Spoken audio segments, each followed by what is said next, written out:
Alright, so welcome back to another video. Today, we'll be going through a full workout that I'm doing during the winter break, right? So, the winter break, obviously, everyone's chilling, eating a lot of good food. But me and my friends are working out. We've been working out every single day that we can. And we've been trying to stay ready and get ready to have a really good next half of the season. So, today, I'll take you guys through a high-intensity skill session that we were doing today. A lot of live play, and also a lot of focus on agility work, right? So we're doing some agility mixed with basketball, some small-sided games, which are really good for developing athleticism in athletic basketball positions, and just overall developing our skills in certain areas that I really want to work on, especially finishing and making a reach with the help defender, being able to finish with that extra layer of defense, not only beating your man, but also with the help defender. So yeah, we had to get up really early this morning, and it was a really good workout, very fun. And we also did a full body lift after, some extra plows, a lot of good volume strength, right? Trying to make sure we're really strong and have that solid base for the rest of the season to carry us towards greatness, right? So I will take y'all through the full workout. If you enjoyed, if you learned something from the workout, make sure to follow and subscribe, like and share with anyone who may like this. And yeah, I'll see y'all straight into the workout. So let's get to it. Let's go. All right, here with my homies, we're about to get this working. So we got some agility-focused work, and then a lot of live play today. It's a high-intensity day, so high CNS stress, trying to get right. And then tomorrow we're gonna go a lot of shooting stuff. So yeah, let's get straight into the work. I got anything to say this early in the morning? Hell no. All right, so to start the workout, we're doing some agility work with my black PGF band that is very good for group workouts, especially here. So we're doing some band quick crossover steps. To half corner back, really trying to be explosive as we can in a diagonal plane of motion. Just we're getting really explosive with our quick feet and just accelerating and overcoming inertia as fast as we can. Now, while we're doing that, the person resting is going to do some heavy ball manipulation work. I got a heavy ball for Christmas, so I'm going to be using that as much as I can from now on. Just working on manipulation, getting really strong and really dribbling as hard as we can, getting strong with a really hard pound and hanging the ball in the hand as long as possible. Then some lateral quick steps, being really efficient, moving laterally, being really strong, right? Trying to move and overcome inertia as fast as we can while the other person is resisting, right? So they're getting some deceleration work while the other person is getting some acceleration work. That's why these bands are so good to work with both. Once again, we're going to half court and back. Just microdosing this work into our on-court work is really helpful. Then we're going to some defensive slides to a crossover step recovery, trying to be as explosive as we can, working on our defensive stance, and just overall becoming a better athlete in these positions that we often see in basketball, with the band adding some resistance. And to be honest, the other person who's holding the band is also working. As you can see, he's getting a lot of deceleration work. See, I have to resist the band pulling, so I'm getting a lot of strength on my knees as well. So it's a very good motion as well for that player as well. So two players are working at the same time. That's why I really love these bands. Both players are getting working and just overall really good resistance, getting explosive as we can. Now, onto the core work. To begin with, we do some reactive shooting, right? So one person is passing, the other person puts a one of two numbers, a 1 or a 2. A 1 means catch and shoot. A 2 means a dribble pull-up, right? So I have to be looking up when I catch the ball and reacting to what that guy is providing before, right? So I got to shoot, catch and shoot on 1, and drill pull-up on 2. Then we're going into this really fun drill, hezi reaction shooting. So I'm trying to get the defender to react to my hezi, to think I'm going to shoot. If I score, I get 1 point. If the defender his hands come up, as you can see right here, then I get a point on the hezi. So I'm trying to bait him into picking up his hand off of his back, thinking that I'm going to shoot, right? And here I just don't get my hands up and it gets to the open shot. It's a really good drill working on really selling your moves and making them really game-like, because the defender has to react, right? You want them to react to it. So it's really good, and you're getting some contested shooting as well. Next up, we got some advantage ones with help side. So the offensive player is in an advantageous position, and we attacking with the help defender, right?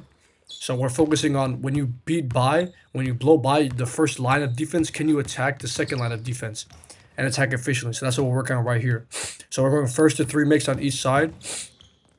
Just getting a lot of good live reps on these small-sided games are really good for developing feel for the game and just overall getting really good quality reps with really good defense as well. And then obviously we're gonna shoot 2 free throws. Shoot, not make, right? It's more game-like. Between every drill. Next drill, some contact finishing. First to 3 each elbow. You have to make contact, right? Just being able to focus on finishing in the air against defense is really important. And we were going after it. It was very fun drill. Very tough drill as well. That's verticality, bro. That's verticality, bro. Watch the film, bro. I'm literally. And yeah, things got heated for sure this drill. I'm jumping straight up and down, bro. That's your fault. Bro, again. That's your fault for being smart. No. Yes, bro. I'm jumping straight up and down. I'm not even getting top, bro. I'm like this, and you're already like I Yes. can't. Okay, Your fine. cheeks are already in my face. So jump earlier then. So yeah, that was fun. But the next drill, some awkward position defensive recovery. So this is a defensive focused drill. So the defense is starting at around free throw line extended, and they're in this awkward position, right? So they got to be really fast at coming out of this awkward position, right? Because in defense, sometimes when you close out, you're going to be in a bad position, right? So you have to be able to overcome that inertia and get out of that and recover back to your defense. So here you can see I get out of that position and recover quickly. This is a really good drill I like to do to work on defense and being able to take advantage of the closeout. It's offense, but also the main drill is defense. You can see I'm explaining the drill there. But essentially, the defense has to recover from an awkward position because in the game, you're never going to be closing out perfect. And if you're always training perfection, you're never going to see the results you want. So you have to be training in perfection. You have to train from awkward positions that you're going to see in a game in order to make the most out of your training and get the best results. So here we're just getting a lot of good reps up. I start in these weird positions and I'm recovering back to my defense. I'm recovering back to my player and getting into a good shot. So yeah, overall, this drill, we got a lot of good reps in from this drill. A lot of good defensive, and you're also getting agility work. You have to, the first 3 steps, you got to be explosive in each of those steps. So we're working on basketball skills and athleticism. That's why these small-sided games are so helpful. So he's experimenting with these weird positions, and it's working out because we're getting agility and strength in these positions. I do a really good job of flipping my hips and getting in front of the defender. So the work is working. Really good agility work. Really good drill overall for developing feel for the game as well. Just perfect bang for your buck exercise. Next up, we got some curvilinear agility around screens. So I have a cone. When I place it, the defender has to grab it, pick it up, and then come contest me, right? So I have to go around these screens. I only have 1 dribble, right? 1 dribble max. So I have to find a way to shoot quickly. And so I'm working on shooting off screens and agility. All right, so once again, mixing the athleticism work with the on-court work. I think this is a really good formula for developing skills and developing overall athleticism. Man, what? Get out of here. You're not here, bro. Yeah, talking my stuff there. I got to talk trash sometimes, but yeah, very fun drill. One of my favorites. I really enjoy coming off screens and shooting, and also working on the agility and acceleration portion is also very fun. And I was cooking this drill. I was making all my shots here. Ended up winning this drill. And yeah, it was elite. And then we ended on king of the court to 7, 5-second shot clock. So you have infinite dribbles, but you only have 5 seconds to score. So it's really focusing on being efficient. I'll let y'all watch this and just, yeah. It happens sometimes. It hurt quite a bit, but it's all good. But yeah, essentially we ended with some king of the court, kind of putting everything together, trying to work on and compartmentalizing all the work we put into this one final drill. More loose and freestyle, allowing our creativity to shine. That was a tough move. Oh my goodness. But yeah, sometimes unscheduled and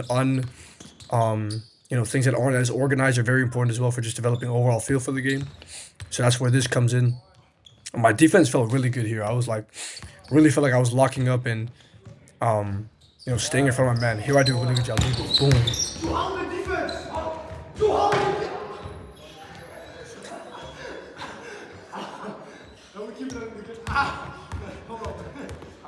Yeah, that's very awkward. I hit my knee after locking up, but we don't talk about that anymore.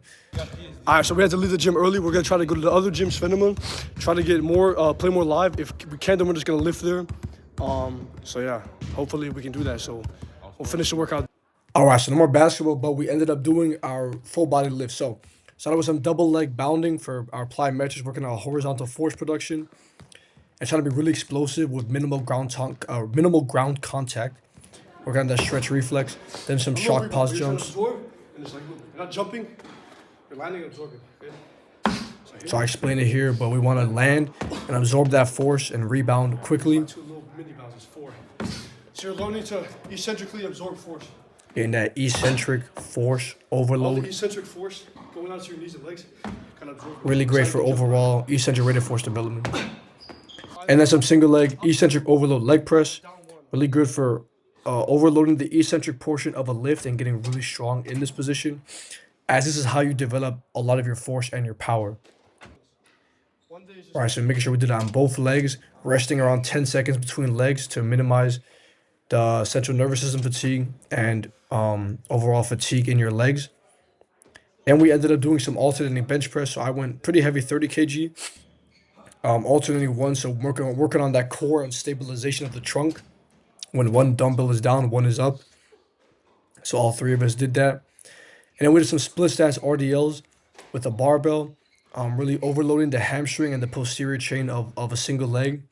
Getting really strong in a hinge position is really important for basketball, and just making sure the posterior chain is taken care of. Then we got some lateral oblique flexions, getting strong in the lateral obliques and also developing the peroneal muscles on the outside leg, which is great for overall athleticism and stability. Then some bird dog roll, working on our upper body, working on our back, getting that strong, as well as working on our core and stabilizing, making sure I don't rotate to the side, but staying in line. It's a really great drill. Look at my favorite upper body exercise. Then some half kneeling shoulder press, again stabilizing the trunk, being strong with the core and stable, and work on that shoulder strength. Then to end off with some heavy single leg calf raises, really important for developing ankle and Achilles stiffness, and overall calf, overall gastroc and soleus health. So that was pretty much the workout. That was a really good workout we had. And then we ended up with doing some deep breathing to activate the parasympathetic nervous system to recover faster at the end of the workout. Just finished the workout, so we got a really good working overall with the homies, so we're going to keep doing this the whole week, and then eventually we're going to keep getting better. And yeah, it was very fun. High intensity skills work today. Hope y'all enjoyed the work. If you learned something, make sure to like, comment, subscribe for more content like this. So I'll see y'all in the next video. Peace!